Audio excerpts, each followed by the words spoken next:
Konice, šablone, kaj je boljš za začetnice? Še vedno ne narediš perfektnih nohtov? Ja, mogoče je težava to, da uporabljaš napačne šablone oziroma konice. Hello, my nail boss queen, jaz sem Nina. Dobrodošla na mojem kanalu, kjer se naučiš, kako spremeniti hobi v donosen posel in se naučiš vse o izdelovanju nohtov, o marketingu, socialnih omrežjih in mindsetu. Priprav si zvezek, priprav si svinčnik, ker se veš, kaj pravijo, pametni pišejo. In počakaj do konca, ko ti bom razkrila presenečenje, in sicer kako prideš do brezplačnega treninga, Nail Boss Bootcamp treninga, tako da počakaj do konca. Šablone, konice, kaj ti pri svojem delu največ uporabljaš? Napiši mi v komentar. Stranke imajo različne oblike nohtov in posledično zaradi teh različnih oblik nohtov moramo mi razmišljati, kaj bomo uporabile. Ali bomo raje uporabile konice ali šablone. Kaj je bolj ustrezno za njen naravni noht? Tukaj na teh slikah vidimo, kako imajo stranke lahko širše nohte, širšo nohtno posteljco, daljšo nohtno posteljco, pa ožjo, pogrižene nohte, trapezaste in tako naprej ostale oblike. Tako da vedno na podlagi naravnega nohta se mi odločamo, katero tehniko bomo uporabile. Tukaj pri drugi sličici, pri drugi obliki, vidimo, da ima stranka res zelo ukriljene nohte, in v takem primeru mi konic ne moramo uporabiti. Prav tako ne moramo konic uporabiti pri tretji sličici in četrti sličici in pa tudi ne pri peti. Zakaj? Ker naša konica, ko jo bomo nalepila gor na takšno obliko nohta, bo tudi šla sama konica recimo navzgor, tako kot gre noht. In mi z samim utrjevanjem nohtov ali pa s podaljševanjem moramo vedno narediti lepše, kot stranka ima. Torej, mi nekih korekcij nohtov z samimi konicami ne moramo delati, ampak to delamo samo lahko s šablonami. Tako da v takih primerih, ko so zelo ukriljeni nohti, ko rastejo navzdol, ko rastejo navzgor, pogriženi, takrat mi uporabimo šablone. Kot že vemo, konice nalepimo na sam noht, to se pravi, jih nalepimo na noht. Šablone pa nastavimo spodaj pod noht. In v tem se najbolj razlikujejo konice in pa šablone. Šablone morajo imeti dobro lepilo zadaj, na zadnji strani, na spodnji strani, zato da so res potem fiksne in čvrste za sam proces podaljševanja. In kot vemo, vsaka stvar ima pač pozitivne lastnosti in pa slabe lastnosti. Tako, da ti bom zdaj predstavila najprej dobre in slabe lastnosti.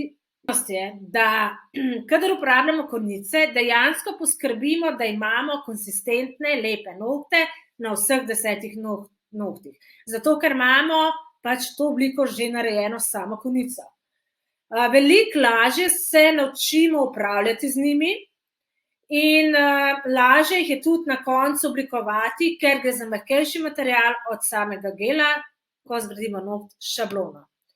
In z njimi lahko dosežemo tudi perfektno obliko francoske manikere, kadar uporabljamo bele konice, ki pa jih uporabljamo lahko samo na določenih tipih naravnega nohta. Kaj pa je slabost? Skozi čas nošenja nohtov z konico, to se pravi skozi mesec, po enih 14 dneh, se že začne spreminjati oblika, ker, kot sem že prej rekla, so mehkejši nohti in vsaka čistila, sokov, tekočina, aceton vpliva dejansko na obliko nohta, jo konico topi, in tako da na koncu po enem mesecu ima že lahko malo spremenjeno obliko. Poleg tega so načeloma čisto malo debelejši nohti, kadar mi podaljšujemo z konicami. To ne pomeni, da so zdaj ful bolj debeli, tako res, to je zelo, zelo, zelo majhna razlika, ampak so vsem debelejši, Kajti s tem, ko lepimo konico, smo že dodali neko debelino nohtov, v primerjavi s šablono, ko šablono kasneje potem umaknemo. Poleg tega je lepilo, ki ga uporabljamo, dokazano alergeno in so tudi že bile strašne posledice pri nepazljivi uporabi. To si lahko tukaj pogledaš. Tukaj pogledaš, v tem videu sem predstavila posledice lepil, tako da si tam poglej malo več o tem. Ločimo več različnih konic. Konice imamo prozorne, imamo bele, barvaste, z raznimi vzorci, imamo z daljšim robom, s krajšim robom, brez roba, kar vidimo tudi potem tukaj zgoraj. Tukaj je primer daljšega roba in tudi različnih oblik.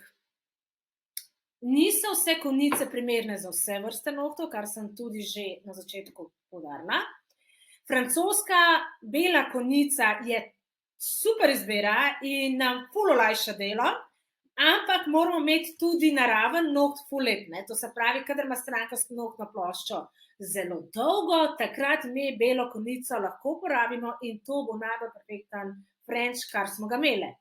Kadar ima pa stranka, pogrižene nohte, pa zelo kratke, v takem primeru pa mi na splošno niti francoske konice, niti konice nobene ne moremo uporabiti. Zato, ker bi zavzele celotno nohtno ploščo, ko bi jo nalepile gor in ni nobenega prostora potem za krepitev nohta z gelom ali pa kakršnim drugim materialom. Tako da v takem primeru, ko imamo pogrižene nohte, sem že prej povedala, raje vedno uporabimo šablono. Kar se tiče prozornih konic, so super, poseben efekt naredijo nohtu za tiste stranke, ki so mogoče malo bolj drzne, ampak največkrat uporabljamo konice, ki so te nežno bele, mlečne, naravne konice, se imenujejo natural tips. In zakaj? Kadar, dostikrat se zgodi, da kakšna stranka si polomi noht in potem pride pač na popravilo tega enega nohta.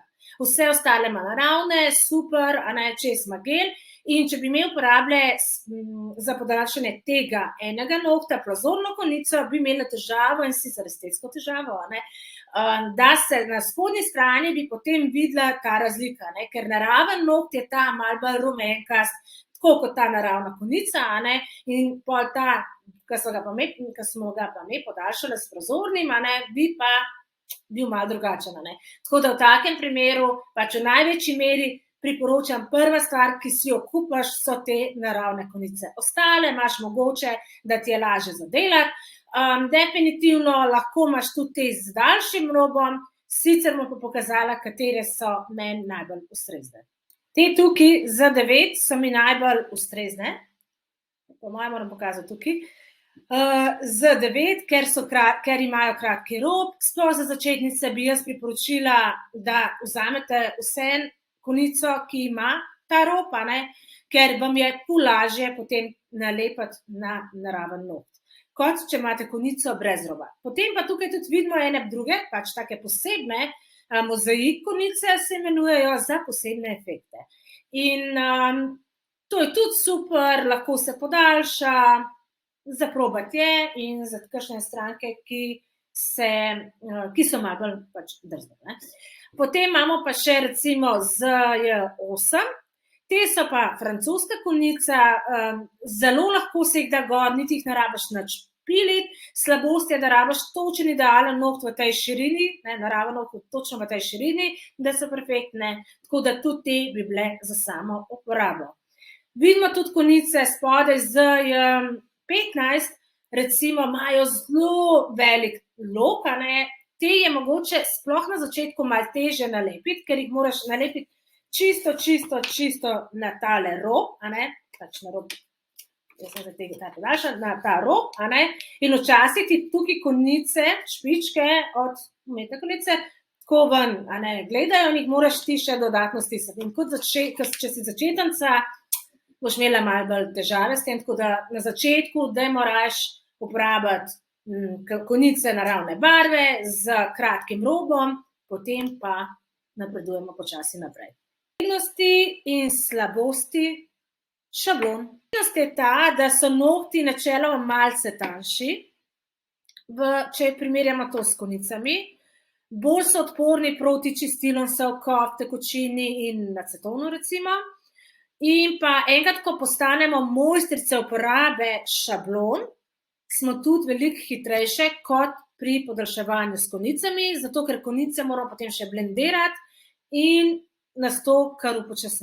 Tudi prednosti šablon je ta, da jih uporabljamo za specialne oblike nohtov. To se pravi, kadar delamo stiletto nohte, ruski mandl, gotski mandl, daljše oblike nohtov, takrat, ko si želimo večji odsek krivino, takrat se definitivno priporočajo šablone.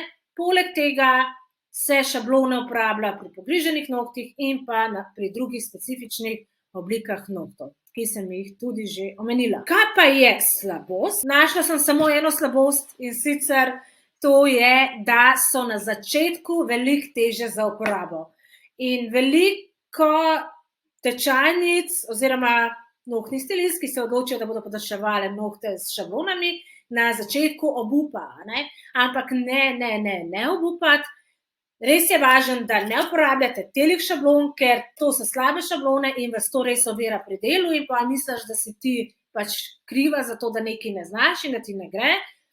Ampak raje probaj s kvalitetnimi šablonami, raje investiraj malce več denarja v dobre šablone in ti bo šlo veliko lažje. Ampak, veš, brez prakse ne boš napredovala. Tako da zelo je pomembno, da delaš, izdeluješ in vadiš.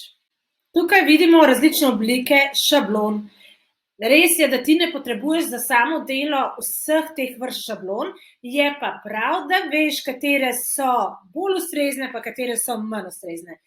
Šablone razlikujemo glede na material, to se pravi, lahko so papirnate, lahko so aluminijaste, plastične, potem jih razlikujemo po sami barvi, imamo pač barvaste ali pa tudi prozorne. Prozorne uporabljamo, kadar imamo zato, ko uporabljamo gele, barvne recimo, in da se celotna polimerizacija zgodi skozi celoten noht.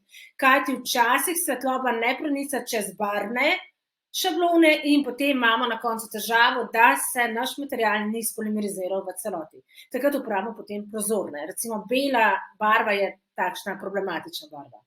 Potem imamo seveda šablone za enkratno uporabo in šablone za večkratno uporabo. Definitivno priporočam, da uporabljamo šablone za enkratno uporabo, kajti šablon za večkratno uporabo ne moremo stilirati. To se pravi, jih ne moremo obrezati, da bodo ustrezale našemu naravnemu nohtu, ki ga imamo pred sabo. Te za enkratno uporabo pa lahko seveda ustrezno kreiramo in tako dobimo totalno prilagajoče se šablone in potem lahko tudi perfektno podaljšamo noht. Kar se tiče še samih oblik, vidimo, da so nekatere šablone daljše, nekatere so krajše in jaz tudi veliko bolj priporočam te, ki so daljše, ker daljše imajo ful boljša lepila na drugi strani, Šablone, ki je ne priporočam, je tale šablona. Zakaj? Ker je čisto premajhna, neustrezna, ponavadi je to lepilo zadnji zelo slabo, definitivno je tudi ta šablona najcenejša, ampak jaz je ne priporočam, sploh ne začetnicam, ker če imaš ti zdaj takšno šablono, se bo z njo ful obremenjevala. In, veš, boš dala v lučko, se ti bo spodaj ta del odlepo, ko boš dala noter, bo super, ko bo ven prišla iz lučke, bo pa pač takole narazana. In to ni tvoja napaka, to je pač slaba šablona. Mogoče si se tekom svojega dela obremenjevala s tem, zakaj se tebi to dogaja. In to je pač krivda slabe šablone. Tako da jaz tele šablone ne priporočam, tudi ni v redu, ni ustrezna, zato ko ti želiš nalepati, ta spoden prostor je ful premajhen, ker nima dodatnih krilc in potem ti težje dejansko to zalepi skupaj, zato da bo potem na tem zgornjem delu noht ožji. kar pa je pač naš cilj, da dobimo na koncu, sploh če ima stranka široke nohte, ožje nohte. Tako da vidimo, da se tudi razlikujejo po krilcih, več, ki jih ima, bolj je šablona stabilna in definitivno priporoča daljše šablone z krilci in pa tudi, dajmo biti pozorne na to mrežo, ki je narisana, kajti mreža nas vodi, ko nanašamo material, nas vodi, do kje gremo. Super so, če ima, seveda, centralna linija je najbolj pomembna linija, potem pa imamo še stranske linije, ki so tudi zelo pomembne in plus ima šablona, ki ima na obeh straneh tudi številke, zato da res vidimo iz obeh strani, kje smo, do kje damo material. Tako da to je to, kar se tiče šablon. Naj samo še enkrat povem, kar se tiče res ful dobre šablone, je tukaj primer zelo dobrih šablon. Vidimo, zakaj pač je dobra. Ker ima že samo zarezo, ki jo lahko odstraniš, če delaš malo krajše nohte. Potem je že zelo lepo obrezana, predvsem ta zgoraj modra-zelena, kakor vidiš. Vidimo, da ima že lepo obliko, že urezano obliko in bo takšna oblika se veliko lepš prilagajala kot neka takšna ovalna ali pa kvadratna. Takšna oblika, ki je zdaj tukaj, se bo v večjih primerih bolj prilegala naravnemu nohtu. Potem vidimo tudi to mrežo, ki je primerna in za stileto, za ovalno obliko in pa za kvadratno obliko. Nas lepo vodi na obeh straneh, ima tudi številke in tudi na sredini ima številko okrepljeno, zato da mi lažje vidimo, kadar podaljšujemo nohtno posteljico. In ja, definitivno, te šablone so veliko dražje od telih, ampak ti na koncu ful več prinese. Prinese ti zadovoljstvo, lepšo obliko nohtov in stranka bo bolj zadovoljna in bolj srečna, kar pa je potem tudi voda na tvoj mlin. Dajmo povzeti, kaj smo se v današnjem videu naučile. Naučile smo se razlikovati med dobro šablono pa med slabo šablono in pa med dobrimi konicami in malo manj dobrimi konicami. Naučile smo se, kateri naravni nohti niso primerni, da jih uporabljamo skupaj z konicami in kdaj je dobro, da se uporabljajo šablone. In zdaj presenečenje, ki sem že prej omenila na začetku. Spodaj v samem komentarju boš našla Nailboss trening, povezavo do Nailboss treninga. Prijavi se, oglej si ga, traja približno 90 minut. Naučila se boš veliko, kajti v brezplačni knjižnici, v katero se prijaviš, imaš še kar nekaj dodatnih videov, tako da ti ne bo dolgčas. Zapisuj si vse v zvezke, tako kot si jaz, si ves čas zapisujem vse v moje preljube zvezke. Tako da zvedla boš vse še dodatno o konicah, o šablonah, o apexu, o različnih oblikah, kako jih delamo, o uporabi električne pilce, o posledicah, če se ne uporablja zaščitne opreme pri našem delu in tako naprej. Tako da, vabljena. In naj se ti zahvalim za ogled. Če ti je bila današnja vsebina všeč, please za kakšen všeček, like, še rajši imam kakšen komentar ali vprašanje, z veseljem odgovorim nanj. Ne pozabi se naročiti na kanal, kajti vsako sredo in občasno ob četrtih je nov video na vrsti in naslednjo sredo bomo govorile o ciljih, o smart postavljanju ciljev. Smart cilji pomagajo spremeniti sanje v načrt z merljivimi rezultati in rokom izvedbe. Tako da je za uspešen posel definitivno pomembno imeti tudi dobro postavljene strateške cilje. Imejte se lepo, skupaj spinimo boljšo prihodnost. Čau!